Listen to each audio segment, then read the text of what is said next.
আসসালামু আলাইকুম। আজকে হচ্ছে শুক্রবার, আর শুক্রবারে নর্মালি হচ্ছে আমরা স্পেশাল তেমন কিছু দিই না। নর্মাল হচ্ছে মাছ টাছ দিয়ে কোনো রকম পার করি, কারণ হচ্ছে ম্যাক্সিমাম স্টুডেন্ট হচ্ছে শুক্রবারে গ্রামে থাকে, ওরা তো ভালো মন্দ খায়। এবং হচ্ছে সেটা বিষয় না, বিষয় হচ্ছে যাতে আমরা যেদিনই ভালো কিছু দিই যাতে সবাই খেতে পারে। আজকে হচ্ছে প্রায় 40 জনের মতো আছে, এর জন্য হচ্ছে আমি চিন্তা করলাম যে আমিও বাসায় থাকি না, বেশ কিছুদিন ধরে স্পেশাল কিছু দিই না। আজকে হচ্ছে ঝাল রোস্ট করছি, আর এরকম হচ্ছে 2 পাতিল পোলাও আছে, পোলাও রান্না করছি। এই হচ্ছে আজকে দুপুরের মেনু।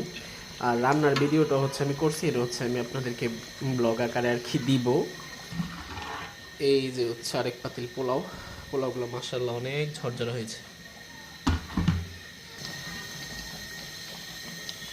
যাদের খেতে ইচ্ছা করতেছে আজকে দুপুরে চলে আসেন, খেয়ে যেতে পারবেন ইনশাল্লাহ।